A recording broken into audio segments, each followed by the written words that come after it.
اللہ تعالیٰ چاہیں تو ایک چرواہے سے دفاعی سپر پاور کو شکست دے سکتے ہیں، اور انہوں نے ایسا کر کے دکھا بھی دیا ہے۔ عراق میں ایک چرواہا تھا، اس نے اپنی حکمت عملی سے ایران پر اسرائیل کا بہت بڑا حملہ ناکام بنا دیا اور اکیلے ہی اسرائیل کو شکست دے دی۔ میرا نام اظہر علی خان ہے اور آپ دیکھ رہے ہیں آج کی بات۔ عراق میں ایک مغربی علاقہ ہے، وہاں پر صحرا ہے، وہاں پر گزر رہا تھا ایک چرواہا۔ وہ اپنے روٹین کے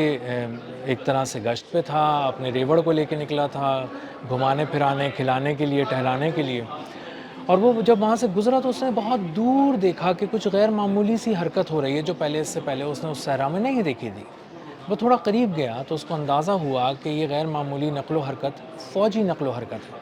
اور فوجی جو ہیں وہ اس وقت صحرا میں کچھ کام کر رہے ہیں، مختلف قسم کی ڈرلز کر رہے ہیں، مشقیں کر رہے ہیں۔ کبھی ہیلی کاپٹر وہاں سے اڑتا ہے، کبھی وہاں فائرنگ کی بھی آواز آ جاتی ہے کچھ دیر۔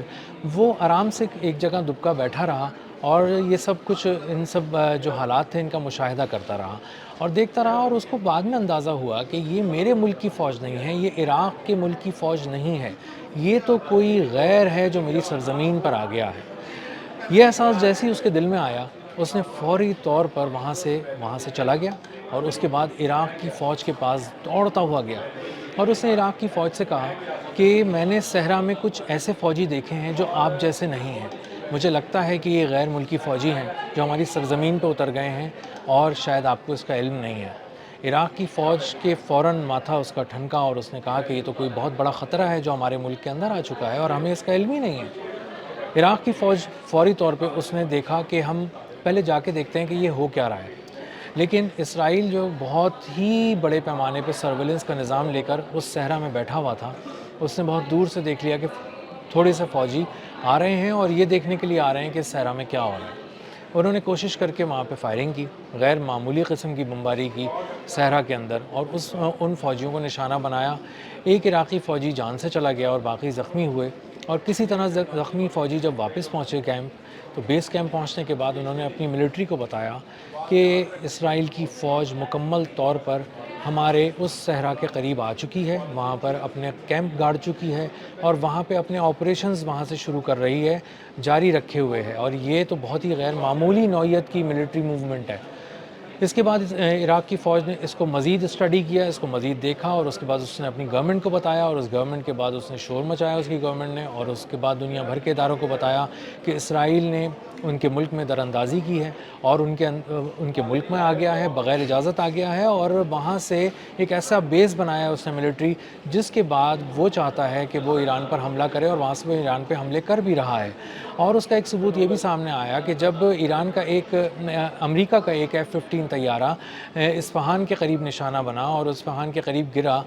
تو اس کے بعد اسرائیل نے امریکہ کو وہاں پہ گرنے والے پائلٹ کی تلاش کے لیے اور اس کو ریسکیو کے لیے مدد کی آفر کی، اور کہا کہ ہمارا جو عراق میں ہم نے ایک بیس بنایا ہے، خفیہ بیس بنایا ہے، بغیر کسی کو دنیا کو بتائے بیس بنایا ہے، وہاں سے ہم اپنے کچھ سرویلنس ڈرون اڑاتے ہیں اور ان کو اس سے ڈھونڈتے ہیں، اور اپنے کچھ فوجی بھی وہاں سے بھیجتے ہیں ہم ہیلی کاپٹرز کے ذریعے اور ویسے طیاروں کے ذریعے، اور وہاں پہ ہم آپ کی مدد کرتے ہیں اور دیکھتے ہیں کہ ہم وہاں سے آپ کے امریکی جو پائلٹ ہے اس کو کیسے واپس لا سکتے ہیں۔ لیکن امریکہ نے بظاہر جو رپورٹس آ رہی ہیں یہ مدد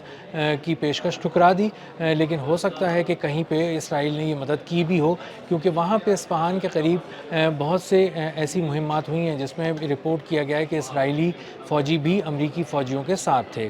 اب ہوا یہ کہ جب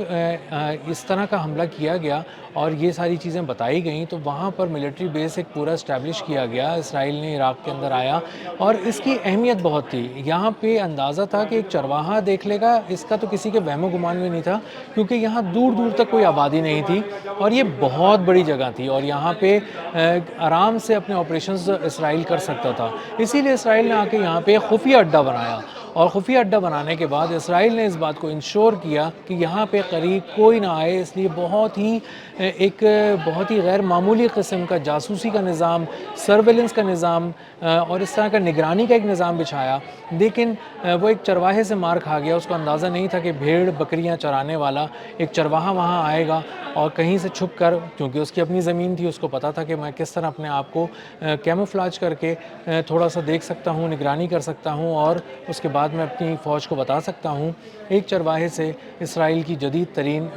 جو ملٹری تھی وہ بھی مار کھا گئی، جدید ترین ساز و سامان تھا وہ بھی مار کھا گیا، اور جدید ترین جو جاسوسی کا نظام تھا جو چپے چپے پہ نظر رکھا ہوا تھا وہ ایک چرواہے کو نہیں دیکھ سکا، اور ایک چرواہے نے یہ ساری بازی پلٹ کر رکھ دی اور ساری بساط جو وہاں بچھائی گئی تھی، خفیہ بساط جو اسرائیل نے بچھائی تھی، اس کو تلپٹ کر دیا، الٹا پلٹا دیا۔ عراق کے مغرب میں واقع یہ صحرا جو ہے وہ دریائے فرات کے قریب بھی ہے، اس سے تھوڑا فاصلے پہ دریائے فرات بھی ہے، اور وہاں پہ اس کی ایک الگ ہی اہمیت ہے، اور اس کے ساتھ ساتھ شام اور اردن کی جو سرحد ہے جس سے قریب میں صحرا ملتے ہیں وہ بھی قریب تھا۔ اب یہاں پہ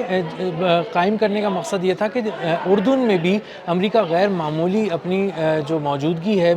فوجی موجودگی ہے، اس کو بڑھا رہا ہے۔ اسی طرح اپنے تھاڈ اور پیٹریوٹ کے سسٹم جو اس کے ڈیفنس لیئر ہے، ملٹی لیئر ڈیفنس سسٹمز ہیں، وہ بھی وہاں لے جا کے وہاں لگا رہا ہے، اور کوشش کر رہا ہے کہ وہاں پہ امریکہ اور اسرائیل مل کر جارڈن سے ایران پر حملہ کریں۔ ایک طرف اسرائیل سے حملہ ہو، دوسری طرف جارڈن سے ہو، لیکن یہ تیسری بھی ایک لوکیشن تھی جو عراق کی لوکیشن تھی، جس طرف ایران کے کو کانوں کان خبر نہیں ہوئی، خود عراق کو خبر نہیں ہوئی، اور اگر یہاں سے ایک اور حملے ہو جاتے اور ایک حملہ ہو جاتا بڑا، یا کئی ایک حملے ہو جاتے، تو ایران کو آپ یوں سمجھ لیں کہ آپ بے خبری میں آ کے دبوچ لیتے، اور ایران کو اندازہ نہیں تھا کہ اس پہ پیدر پہ جو وار ہو رہے ہیں وہ تو اسی کے بالکل پڑوس سے ہو رہے ہیں، اور وہاں سے جو طیارے اڑتے ہیں، وہاں سے جو فوجی پلاننگ کی جاتی ہے وہ یہاں آ کر امپلیمنٹ کی جاتی ہے، یہاں پر آ کر